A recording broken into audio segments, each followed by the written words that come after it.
The afternoon sun filtered through the wide glass panels of Charlotte International Airport, glinting off polished floors and the rolling suitcases of tired travelers. Amid the buzz of boarding announcements and hurried footsteps, Amara Johnson stood calm and composed near Gate B12, reviewing a proposal on her tablet. Her signature curly hair framed her face, elegant, confident, and unmistakably natural.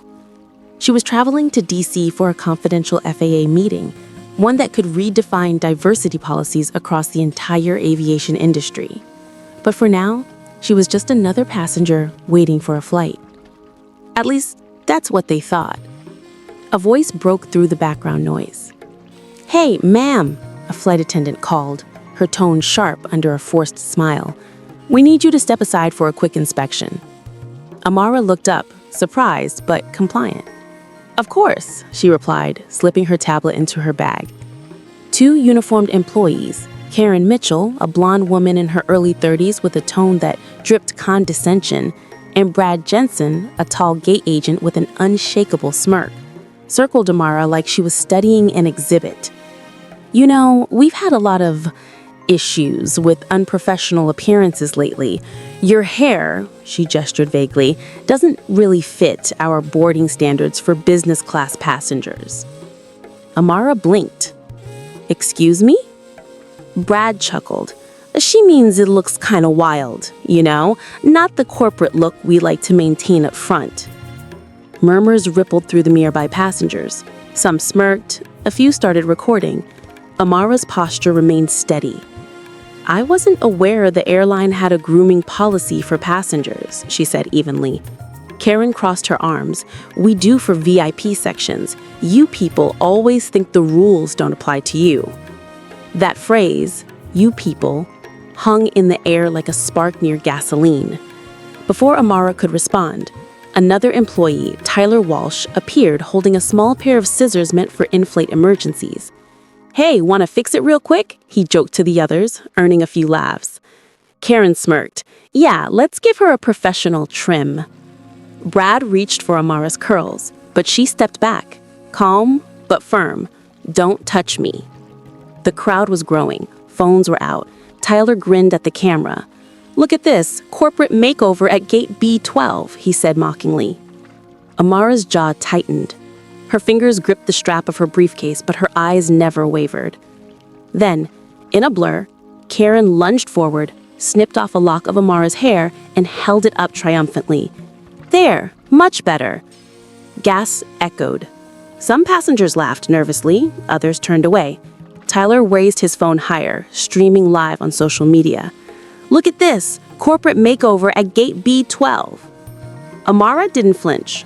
No tears, no raised voice. Just stillness.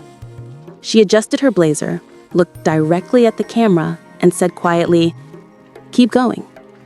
Karen frowned. "Excuse me?" "Go ahead," Amara said. "Finish what you started." For the first time, a few people in the crowd shifted uncomfortably. Something in her voice, steady, deliberate, unafraid, made them hesitate. Tyler lowered his phone. Brad muttered, "What's wrong with her?" Amara's phone buzzed.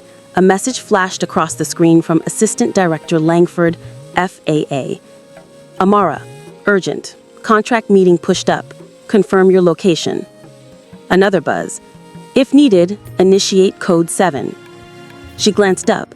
The laughter had died down, replaced by an awkward silence. Amara smiled faintly and replied to the message with a single word. "Confirmed." Then she raised her phone, dialed a number, and said, "This is Johnson. Initiate code 7. Within seconds, every recording device near gate B12 glitched, screens flickering into static. The airport speakers cut to silence. Karen's voice trembled. What did you just do?" Amara stepped forward, calm as ever. "I'm sure your management will brief you shortly," she said, sliding her phone into her bag. "In the meantime, you may want to put those scissors away." And for the first time that day, it wasn't Amara who looked out of place. It was them. The employees frozen in fear, surrounded by a crowd that no longer found the joke funny. The woman they thought was powerless had just shifted the entire atmosphere of the airport. The gate area had gone dead silent. You could almost hear the buzz of the fluorescent lights above. Karen still clutched the scissors, her hand trembling slightly, while Brad looked around as if searching for someone to tell him this wasn't happening. Tyler tried restarting his phone, tapping at the frozen live stream screen. "What the hell? My stream just died," he muttered. Amara simply stood there, still and centered, like the only person in control of a situation that had just spiraled out of everyone else's hands. "I told you to keep going," she said softly, her voice calm but weighted. "But you stopped." No one spoke. A few passengers who'd been laughing moments ago were now lowering their phones, uneasy. The air around Amara seemed to shift, the quiet before a storm no one saw coming. A uniformed supervisor rushed in, her radio hissing static. "What's going on here? Why are all my devices down?" Karen quickly pointed. She did something. Her phone." The supervisor frowned, looking Amara up and down. "Ma'am, you can't just..." But Amara cut her off gently. "You'll want to listen carefully before you make your next sentence, Miss Hall." "How do you know my name?" "I know everyone in this terminal because your airline operates under a federal safety compliance agreement I helped write." Whispers broke out in the crowd. Someone murmured, "Wait, who is she?" Amara turned to the passengers, the same crowd that had watched her humiliation minutes earlier. Her expression wasn't angry. It was measured, almost compassionate. "I want everyone here to remain calm. There will be federal agents arriving shortly. You'll need to stay where you are until this gate is cleared." Karen's face went pale. "Federal agents? For what? We were just..." "Joking," Amara finished. "You assaulted a passenger. You live-streamed it. You interfered with the federal contractor on official travel, and you violated Title VII of the Civil Rights Act." The supervisor blinked. "Wait. Did you just say federal contractor?" Amara reached into her bag and calmly pulled out a slim black folder embossed with the gold FAA insignia. Amara L. Johnson, CEO, Johnson Aviation Solutions, Senior Advisor to the Federal Aviation Administration. Karen's knees nearly buckled. Brad dropped his ID badge. Tyler just whispered, "Oh my God." The silence grew heavy. Security personnel began arriving, confused by the sudden lockdown. Their radios crackled, but no connection. The Code 7 protocol had temporarily disabled all external communication for that zone, isolating Gate B12 from the rest of the terminal. "Ma'am, is this some kind of drill?" one of the officers asked cautiously. "No, this is a federal incident." A ripple of gasps moved through the passengers. A mother pulled her child closer. A businessman whispered, "She's FAA?" Amara adjusted her blazer and turned back to the staff. "You called me unprofessional. You thought my hair made me less. But professionalism isn't about appearance. It's about conduct. It's about knowing when you've crossed a line." Karen finally spoke, her voice cracking. "I didn't know who you were." "That's the problem," Amara interrupted gently. "You shouldn't have to." At that moment, a team of plainclothes agents entered from the corridor, flashing credentials. The lead agent approached Amara and nodded. "Ms. Johnson, we've confirmed Code 7. The area is secure." "Thank you," she said calmly. Then she turned to the staff one last time. "You'll be escorted for questioning. Please cooperate fully. Anything less will be treated as obstruction." Tyler's phone pinged again, this time from airline headquarters. "Effective immediately, suspend all operations at Gate B12 until federal clearance."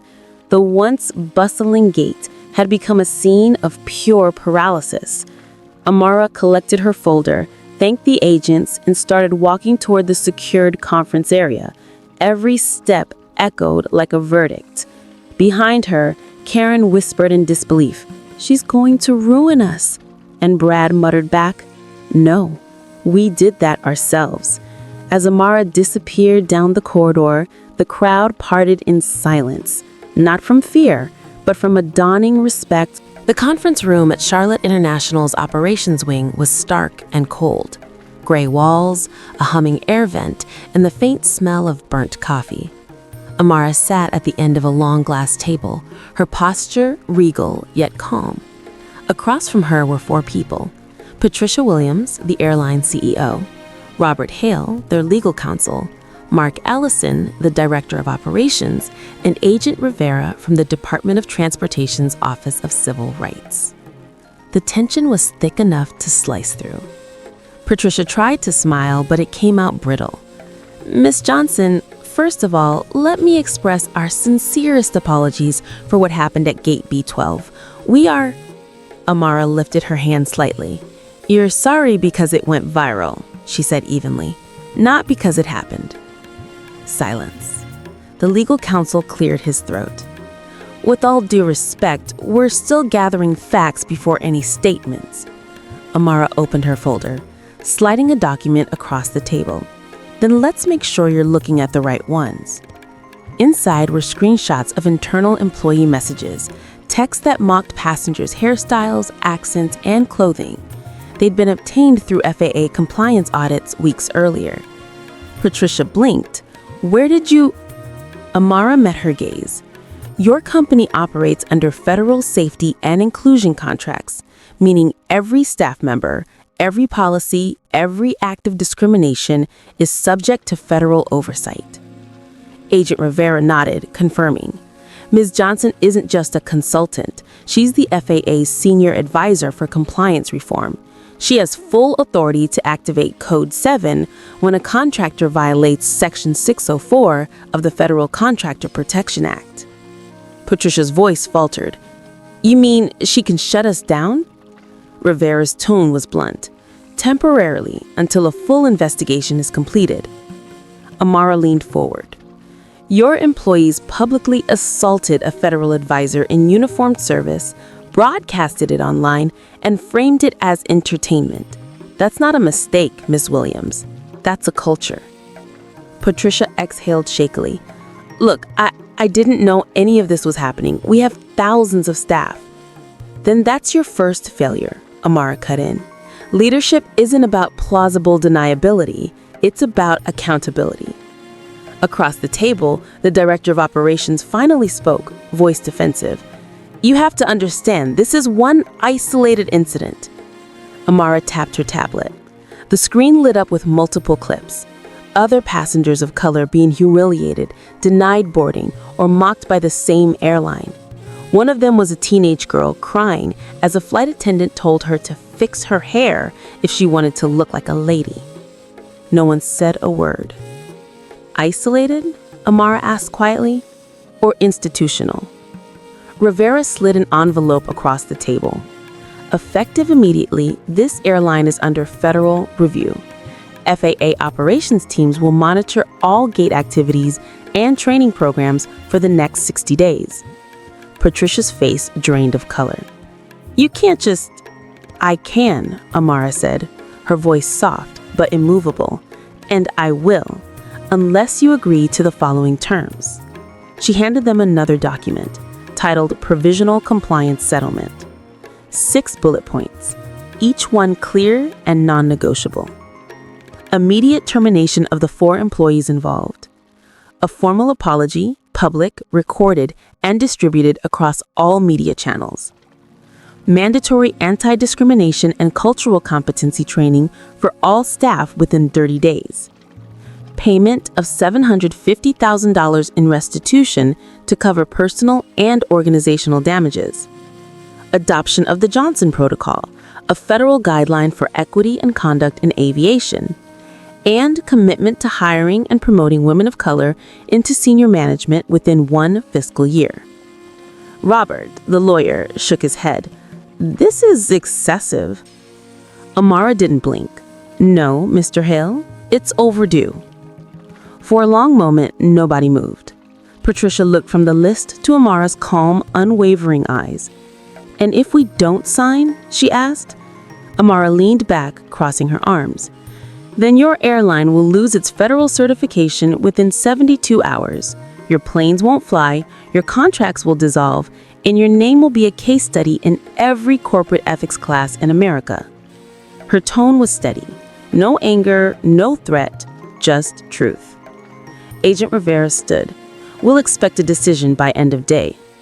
As the officials left the room, Patricia sat frozen, the paper trembling in her hands. Through the glass wall, she could see the airport still paralyzed. Federal agents escorting staff, passengers whispering, and phones buzzing with the story already hitting the news. Brad, Karen, Tyler, and Derek were being led out in handcuffs.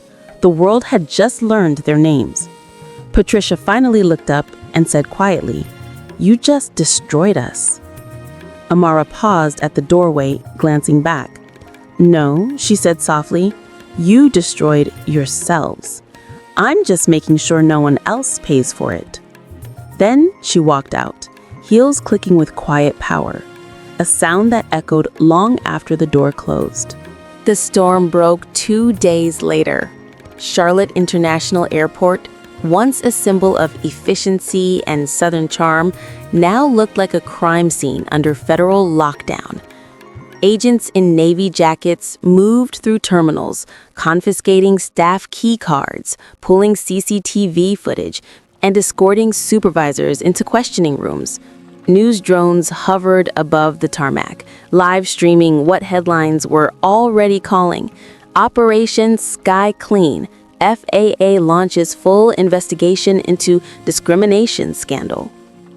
Inside the Crisis Command Center, Amara Johnson stood in front of a massive digital board filled with flight schedules, complaint records, and red-flagged employee profiles. Her expression was unreadable, equal parts precision and resolve. At her side, Agent Rivera scrolled through a tablet. 37 confirmed reports of misconduct over the last year, he said grimly, all suppressed by mid-level management. It's systemic. Amara nodded. Start with training leads and gate supervisors. They're the cultural choke points. He hesitated. You're not worried about backlash? Amara gave a faint smile. Backlash means visibility. Visibility means change. Meanwhile, in a dim staff break room across the concourse, Brad, Karen, and the others sat in silence, wrists still marked from handcuffs, eyes hollow. News screens replayed their faces in slow motion, the smirk, the taunts, the moment Amara stood her ground. Karen broke first. They're saying we could face federal charges. Brad clenched his jaw. They're making an example out of us. Tyler muttered, she set us up. But even he didn't believe it, not after the video, not after seeing himself mocking a passenger, a federal official for millions to witness. Do you regret it? One of the marshals asked coldly as they were led away for processing. Brad didn't answer. At the same time, the airline CEO, Patricia Williams, faced a brutal press conference. Cameras flashed, microphones shoved toward her as she tried to hold composure. A reporter shouted, "Do you accept responsibility for the discrimination under your leadership?" Patricia forced a breath. Yes, we failed. We failed our passengers, our employees, and our values. Then another question cut through. Is it true the FAA has invoked Code 7, effectively placing your airline under federal control? Patricia hesitated, then quietly, yes. Effective immediately, all operational oversight belongs to the FAA. Gasps, flashes, the news cycle exploded. Amara, watching from the command center, didn't smile. Instead, she said to Rivera, send the activation memo to all partner airlines. Every carrier needs to know. Equal treatment isn't negotiable anymore. Rivera nodded. You're starting a war, you know that. Amara's tone was calm, almost soft. "No, I'm finishing one that started long before me." That night, as the terminal lights dimmed and the last passengers cleared security, Amara walked alone through the empty gates. She paused by gate B12, the place where it all began.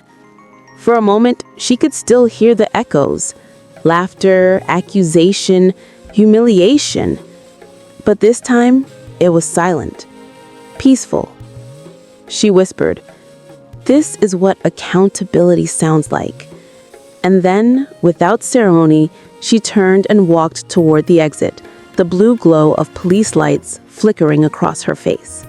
3 weeks later, Washington, D.C., the marble halls of the Federal Oversight Committee gleamed under blinding white lights. Cameras lined the room, reporters whispered in the back rows, and the nation watched live as Amara Johnson took her seat before a semicircle of congressional officials. At the center sat Senator Graham, a sharp, seasoned politician known for his ruthless questioning. Beside him, Chairwoman Lopez, head of the Civil Rights Subcommittee, adjusted her microphone. "Ms. Johnson," she began, voice steady, "you've become the face of one of the largest aviation reforms in recent history. But before we discuss your actions, the committee has one question." She leaned forward. "Who exactly are you?" The room fell silent. Amara met her gaze. "My name is Amara Denise Johnson, Senior Advisor to the FAA Office of Civil Rights. But that's only part of it." She placed a folder on the table, stamped classified/restricted, and slid it toward the chairwoman. "I was also part of Project Ascend, a federal task force established 5 years ago to investigate corporate discrimination in government-contracted industries, aviation, defense, and logistics." Senator Graham frowned. "You're telling us the FAA planted undercover operatives at airlines?" Amara nodded once. "Not operatives, auditors in plain sight.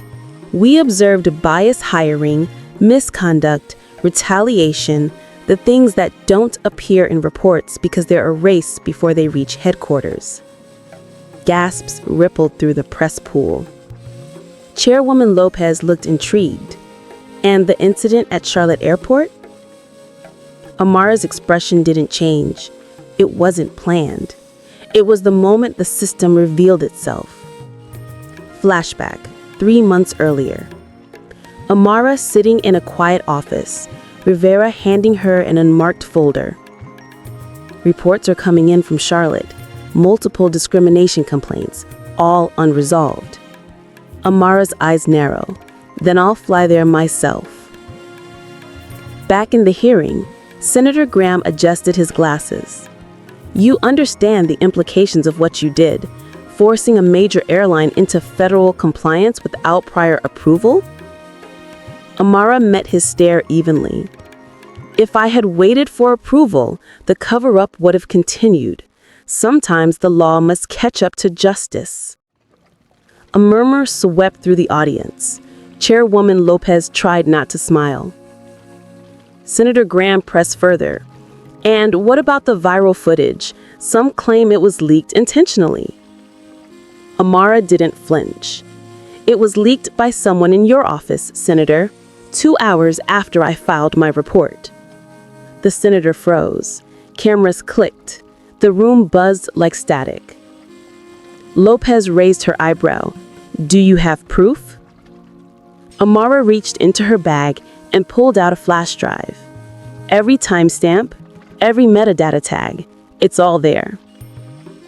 A collective gasp filled the chamber. She stood, voice firm but calm. This isn't about one airline or one incident. It's about who gets believed when they're mistreated.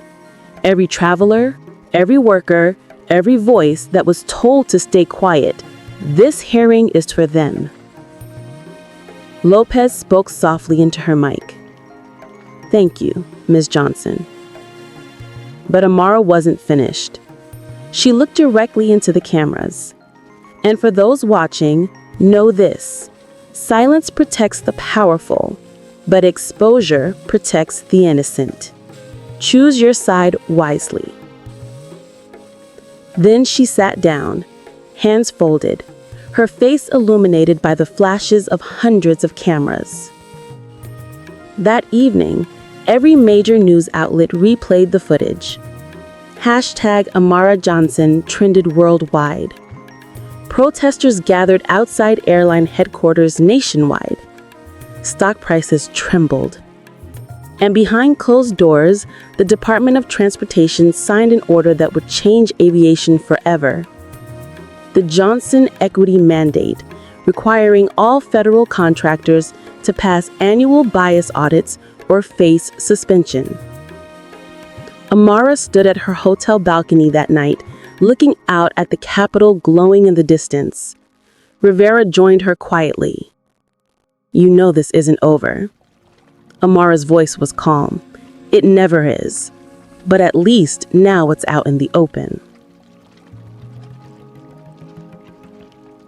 The city lights flickered below, and for the first time in years, she allowed herself to breathe. 2 months later, the storm returned, but this time it didn't come from the public. It came from above. In a sleek glass tower overlooking Arlington, a private meeting was underway. The name on the wall? North Air Consortium, one of the largest aviation alliances in the Western Hemisphere. 12 executives sat around a mahogany table, each representing an airline now under federal scrutiny because of the Johnson Equity Mandate. A gray-haired man at the head of the table, Richard Caldwell, tapped his pen. "She's cost us over $1.2 billion in fines, cancellations, and compliance costs. And for what? Optics?" A woman in a navy suit leaned forward. "It's not just optics. She's a symbol now. Every activist, every journalist, they're all rallying behind her name. We can't attack her directly." Caldwell smirked.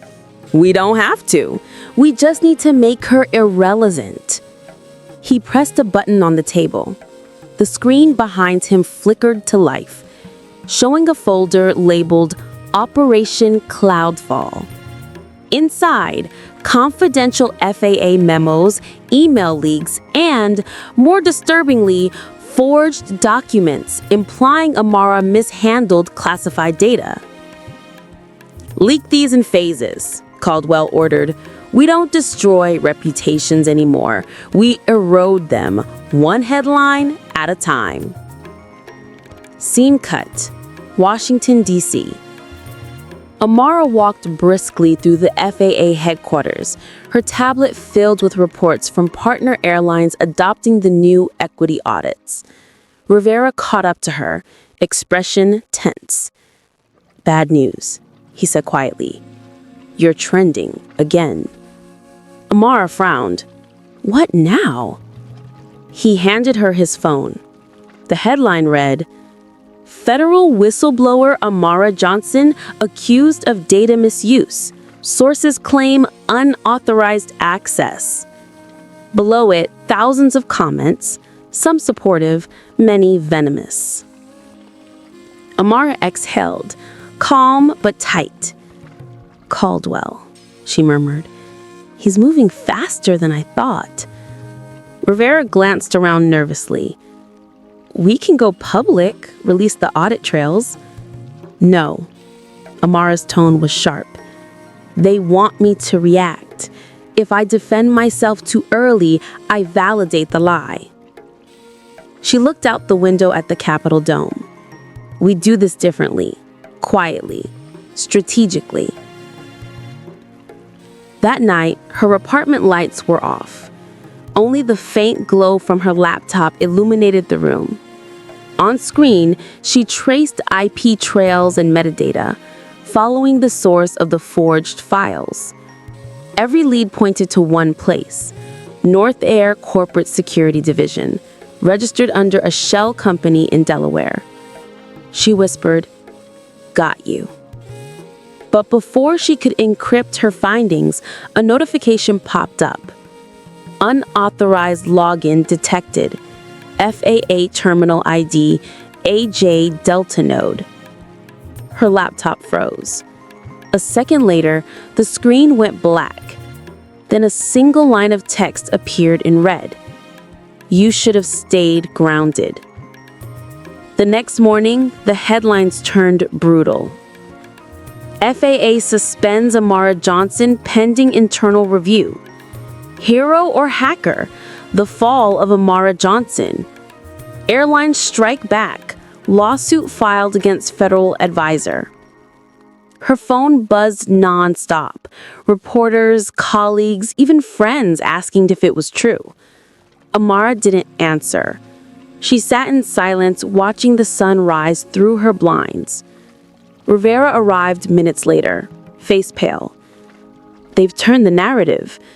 Even the committee's backing off. Amara stood, her expression calm but resolute. "Then we stopped playing defense." Rivera frowned. "Meaning?" Amara turned toward the window. "Meaning, it's time to expose them. All of them." Her tone was low, deliberate, and dangerous. That evening, Amara left Washington quietly. Destination? Atlanta, where North Air's data servers were hidden inside a private tech compound. As she disappeared into the night, a storm gathered again on the horizon. Not of rain, but of reckoning. And for the first time, it wasn't just about one airline, one injustice, or one woman. It was about an entire system built to silence people like her. Rain lashed against the windshield as Amara's rental car slipped quietly into the industrial outskirts of Atlanta. Neon reflections rippled across the wet asphalt. Security drones buzzed overhead, scanning license plates, faces, heat signatures. She parked beneath a shadowed overpass, slipping into a hooded jacket. Her voice was steady in her earpiece. "Rivera, status check." His voice came through with static. "You're clear so far. The data hub's security grid refreshes every 6 minutes. You've got one window to get in and plug the drive." Amara smirked faintly. "One window's all I need." She crossed the fence perimeter with precision, years of field experience resurfacing. This wasn't the first time she'd infiltrated a restricted zone. But it was the first time she was doing it alone, against the system she once helped build. Inside, the North Air Data Center was a cathedral of blinking servers and humming machines. Cold air stung her face. She moved between steel aisles, her flashlight dimmed to a faint blue pulse. Her device, a compact black module labeled JAS Pulse Drive, connected to the main port. Lines of encrypted data flowed across her screen. Rivera's voice returned. "You've got 90 seconds. The feed's duplicating. Once it's done, we'll have proof they fabricated every one of those leaks." Suddenly, a voice echoed down the aisle. "Did you really think you could outsmart us again, Amara?" She froze. Out of the shadows stepped Richard Caldwell, flanked by 2 private security guards in tactical uniforms. He smirked, adjusting his tie. "You always did love playing the hero, but this isn't the FAA. This is private property, and you just committed federal trespass." Amara didn't flinch. "You forged documents, planted malware on federal systems, and weaponized racial bias to discredit a federal advisor. So tell me, which one of us should be worried about federal charges?" Caldwell's smirk faded slightly, but he waved a hand. "Take her in." The guards advanced. Amara pressed a button on her smartwatch. A soft beep echoed. Then, the emergency sprinklers above burst into life. Cold water rained down. Electric sparks danced across the ceiling as her module completed its upload. The main server emitted a final ping. Data extraction complete. Caldwell shouted, "Shut it down!" But it was too late. The feed had already transmitted straight to the FAA's secured backup cloud, Rivera's encrypted endpoint, and 3 independent news outlets. As alarms blared, Amara faced Caldwell one last time. You think power protects you, but power without truth is just a time bomb. She turned, walking calmly through the flood and chaos, her reflection shimmering beneath the red emergency lights. Security chased her, but she slipped through a maintenance corridor, vanished into the storm-soaked night. Hours later, Washington, D.C. News headlines erupted.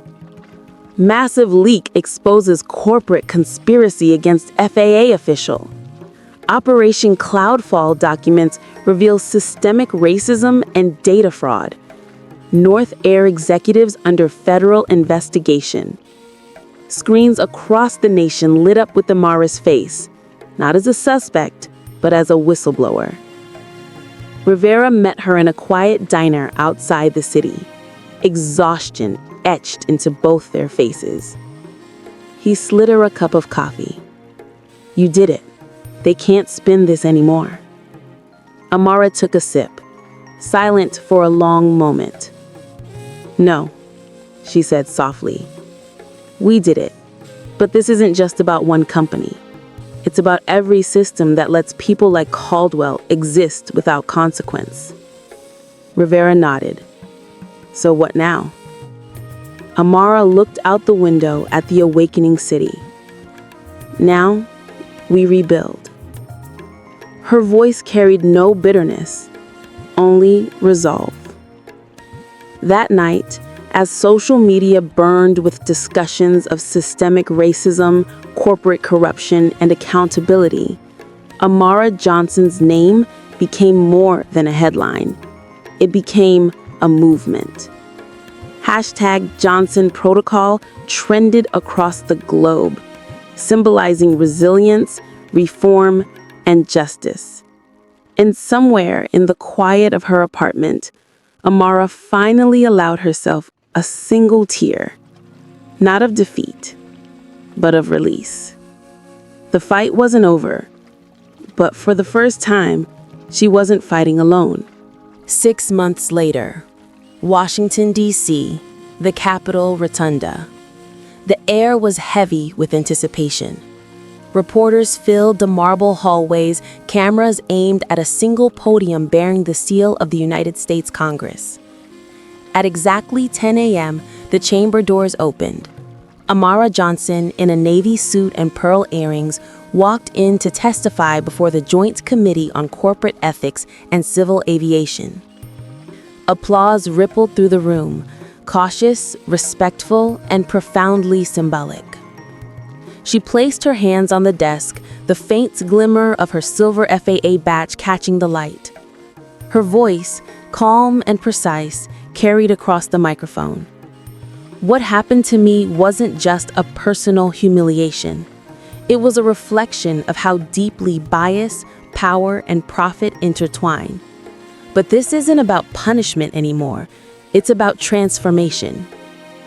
Behind her sat a projection screen showing the title, The Johnson Protocol Act 2026. The proposal mandated federal oversight on workplace discrimination in federally contracted companies, required inclusion audits, and, for the first time, legally protected natural hairstyles and cultural expression in all U.S. aviation sectors. Senator Elena Morales, chairing the session, leaned forward. Ms. Johnson, if this bill passes, it could redefine compliance standards across every major airline in America. What message would you want to send to those who doubted you? Amara met her gaze, unflinching. That silence is not professionalism, that dignity is not negotiable, and that justice, once awakened, doesn't go back to sleep. The room fell silent. Even the cameras seemed to pause. Outside the Capitol, protesters and supporters alike held signs reading, "We stand with Amara. Dignity has no dress code. Hair is not a threat." And when the final vote came, the Johnson Protocol Act passed the Senate 82-18 and was signed into law a week later by the president in a televised ceremony. Amara stood quietly as the crowd cheered, her eyes glistening, not from triumph, but from the weight of everything it took to get there. Weeks later, she returned to Charlotte, the city where everything began. Terminal B12, the same gate where her nightmare started, had been renamed the Amara Johnson Concourse. A plaque beside the entrance read, "In honor of Amara Johnson, for her courage, grace, and unwavering belief that justice begins with one voice willing to speak." She touched the plaque gently. Behind her, a young black flight attendant smiled and said, "Miss Johnson, because of you, I don't have to hide my hair anymore." Amara smiled back. That's the point. As the camera panned upward, her reflection shimmered in the airport glass, no longer the victim of a cruel joke, but the architect of a revolution. The narrator's voice, soft, resolute, closed the story. Sometimes the most powerful revenge isn't destruction, it's transformation. Amara Johnson didn't just fight for justice, she rewrote the rules for everyone who comes after.